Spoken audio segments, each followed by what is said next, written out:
தாவீது சின்ன வயதுலேருந்து கோலியாத்திட்ட யுத்தம் பண்ணதுலேருந்து அப்படியே யுத்தம் பண்ணிக்கிட்டே இருக்கான். யாருக்கா யுத்தம் பண்ணா? ஏதோ தனிப்பட்ட பகையா, தனிப்பட்ட விரோதமா? ஒன்றும் கிடையாது. அவங்க அண்ணன்மாரோட போய் அவன் போராடி சண்டை போடலை. அவங்களுக்கெல்லாம் இவனை பார்த்தா பிடிக்காது, ஆனாலும் அவங்களோட சண்டை போடலை. எந்த தனிப்பட்ட பகைக்காகவும் யார்ட்டையும் சண்டை போடலை. சவுல் தனிப்பட்ட விதமாக தன்னிட்ட சண்டைக்கு வந்தான், ஆனால் அவன்கிட்ட ஒதுங்கி தான் போனானே தவிர சண்டை போடலை. அவன் போட்ட எல்லா யுத்தங்கள் யாருக்காகனா கர்த்தருடைய ஜனங்களுக்காக தான் யுத்தம் பண்ணான். அவன் பண்ண யுத்தங்கள் எல்லாமே கர்த்தருடைய நாமத்திற்காக தான் பண்ணான், தேவ ஜனங்களுக்காக பண்ணானா. எல்லாம் யுத்தம் பண்ணி பாருங்க, கொள்ளை உடைமைகள் எல்லாம் சேர்த்து பொண்ணு வெள்ளி எக்கச்சக்கமாக சேர்த்துட்டான். டன் டன்னா சேர்த்து வச்சிருக்கான். எல்லாம் சேர்த்து முடிச்சுட்டு அவன் எதுக்காக இவ்வளோ ஆசைப்பட்டு சேர்த்தான்னு கேட்டால், கர்த்தருடைய ஆலயத்தை நான் கட்டணும் அப்படின்னு சேர்த்தான். இப்போ அவனுடைய மூப்பரெல்லாம் கூப்பிட்டு சொல்கிறான், கர்த்தருடைய ஆலயம் கூடாரத்தில் இருக்கு, நான் கேதுரு மர வீட்டில் இருக்கேன், நான் கர்த்தருக்கு ஆலயத்தை கட்டணும்னு சொல்லி இடத்தெல்லாம் வாங்கிட்டேன். ஆண்டவரும் திட்டம் கொடுத்துட்டாரு. கட்டலான்னு ஆரம்பிக்க போனால் கர்த்தர் கட்டக்கூடாதுன்னு சொல்லிட்டாரு. நீ யுத்த மனுஷன், நிறைய ரத்தம் சிந்திருக்க, நீ கர்த்தருடைய ஆலயத்தை கட்டக்கூடாது அப்படின்னு சொல்லிட்டாருன்னு சொன்னான். You see, it was a very humbling experience for David.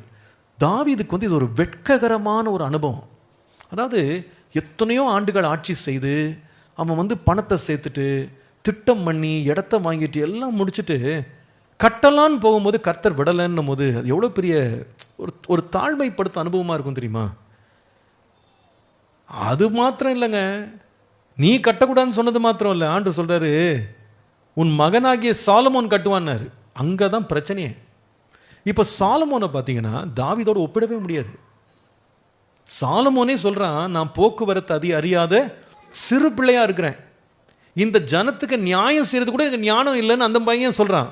ஆண்டவர் சொல்கிறாரு, நீ பெரிய யுத்த வீரனாக இருக்கலாம், நீ பெரிய பலசாலியாக இருக்கலாம், நீ பெரிய ஞானியாக இருக்கலாம், அனுபவசாலியாக இருக்கலாம், நீ கட்டாத, அனுபவமே இல்லாத சின்ன பையன் கட்டட்டும்ன்றாரு.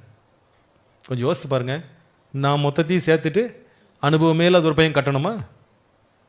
இது என்ன இது? அப்போ நான் கஷ்டப்பட்டு உழைச்சதை நான் கூட செய்ய முடியாதா? கர்த்தர் சொல்ல செய்யக்கூடாது, நீ செய்யாத, நீ கட்டாத. யாராவது நம்ம இப்படி சொன்னால் எப்படி இருக்குங்க?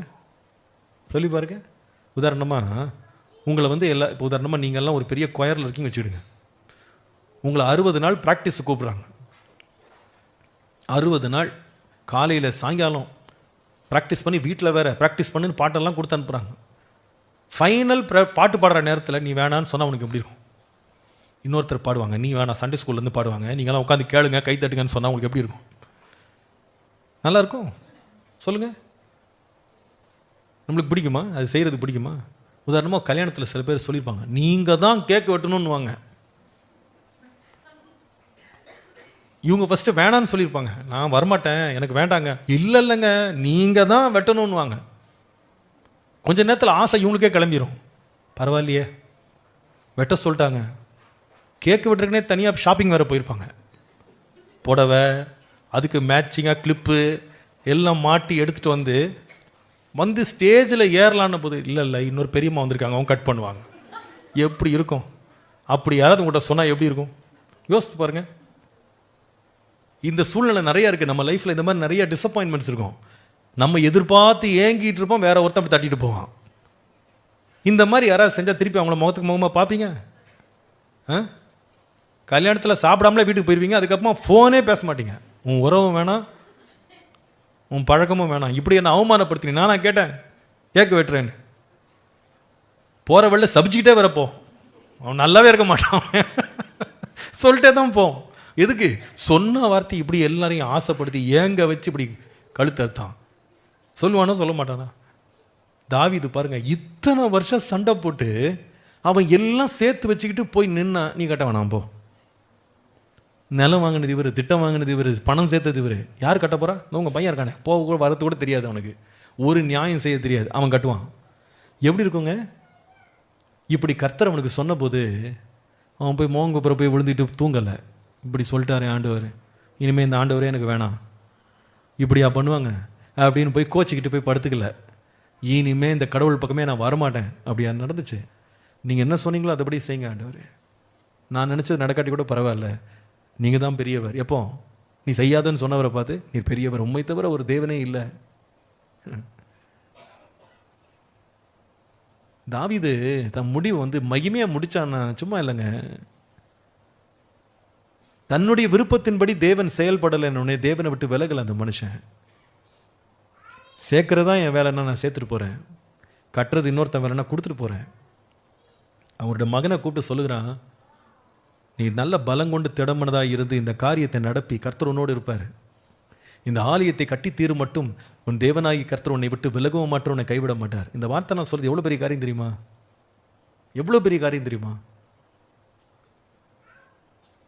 இந்த மனிதன் இவ்வளோ மகிமையாக முடிந்ததுக்கு the second reason என்ன தெரியுமா? he handled the denials with humility. வேண்டாம் என்று கர்த்தர் தடுத்த காரியங்களை தாழ்மையோடு ஏற்றுக்கொண்ட ஒரு மனுஷன். கர்த்தர் தன்னை நடத்தின பாதைகளுக்கு தாழ்மையோடு ஏற்றுக்கொண்டான். அதை எதிர்த்து பேசலை, அதை கண்டு கோபம் கொள்ளலை, அதை பார்த்து மனம் வருந்தலை. அவன் சொல்லுகிறான், ஆண்டவரே நான் செய்யணும்னு நினச்சது செய்ய முடியாமல் போயிடுச்சு, ஆனால் இதுவரைக்கும் நீர் எனக்கு கொண்டு வந்ததற்கு நான் எம்மாத்திரம், இவ்வளோ தூரம் நான் வந்ததே பெருசு ஆண்டவரே. அதை நினச்சான் அவன். நம்ம நிறைய வேளை வந்த பாதையை மறந்ததுனால என்னை பார்த்து இப்படி சொல்லிட்டாங்க, என் கௌரவமே போச்சு. நம்ம கௌரவம் என்னன்னு எண்ணி பார்த்தா நமக்கே தெரியும், ஒன்றும் கிடையாது, சொல்லிக்காரப்பில் ஒன்றும் இருக்காது. ஆனால் அந்த வரட்டு கௌரவம் வாங்க தெரியுமா நம்ம ஊரில், அதை வச்சுக்கிட்டு கோபுரமே கட்டிடுவோம் நாம். என் கௌரவமே கெட்டுப்போச்சு. அதில் வர சில பேர் சொல்லுவாங்க, எல்லாரும் என்னை ஒரு மாதிரி பார்த்தாங்க. உண்மை யாருக்குமே தெரிஞ்சுக்க நம்ம கேட்க விட்டுறது. எல்லாரும் என்ன ஒரு மாதிரி பார்த்தாங்க, எல்லாரும் என்னை பார்த்து சிரித்தாங்க. அவங்க வேற ஏதோ பார்த்து சிரிச்சிருப்பாங்க, ஆனால் நமக்கு எப்படி இருக்கும்னா நம்மளை கேவலமாக்கிட்டாங்க எல்லாருக்கு முன்னாடி. என்னமோ நம்மளால் கல்யாணமே நின்றுட்ட மாதிரி. ஒரு கேக்கு வெட்டுறதை செய்யாதன்னு சொன்னாலும் அப்படி எவ்வளோ மன வருத்தங்க. எத்தனை நாள் எழும்ப மாட்டேன் தெரியும் படுக்க விட்டு. இது சின்ன வேலையா? இது எவ்வளோ பெரிய வேலையை செய்யாதன்னு ஆண்டவர் சொன்னார். ஆண்டவரே உண்மை போல ஒருவர் இல்லையப்பா, என்னை இதுவரை கொண்டு வந்தீங்க பாருங்க, ஆடு மேய்ச்சிட்டு கிடந்தேன் நான், என்னை ஒரு ராஜாவாக்கி அழகு பார்த்தீங்களே, உங்களுடைய கிருபைக்காய் நன்றி அப்பா. அதை எவ்வளோ தாழ்மையாக அது தேவ சமூகத்துக்குள்ளே உடனே போய் அர்ப்பணிச்சாங்க தன்னை கர்த்தருக்கு. மேட்டுமையாகவே இல்லை. he was so humble before God. வேதம் சொல்லுது, தன்னைத்தான் தாழ்த்துகிறவன் உயர்த்து. அதனால தான் கர்த்தர் அவனை மகிமைப்படுத்தினார். மகிமையான ஒரு முடிவை கர்த்தர் அவனுக்கு கொடுத்தார். நம்ம எத்தனை பேர் ஆண்டவர்கிட்ட கூட அடம் பிடிக்கிறோம் தெரியுமா? நான் நினச்சதை அவர் செய்யலை, அப்புறமா இருக்கு பாருங்க அப்படி. சில பேர் ஆண்டவருக்கே டைம் வேற கொடுப்போம். இந்த வருஷம் வரைக்கும் தான் காத்துக்கிட்டு இருப்பேன், இந்த ஜபம் மட்டும் கேட்கல, இனி சர்ச்சு பக்கமே வரமாட்டேன், ஆவடி பக்கம் வரமாட்டேன், வேப்பம்பட்டு பக்கம் வரமாட்டேன், எந்த பட்டு பக்கம் வரமாட்டேன் அப்படின்னு ஆண்டவருக்கே கண்டிஷன்ஸ் போடுவோம்.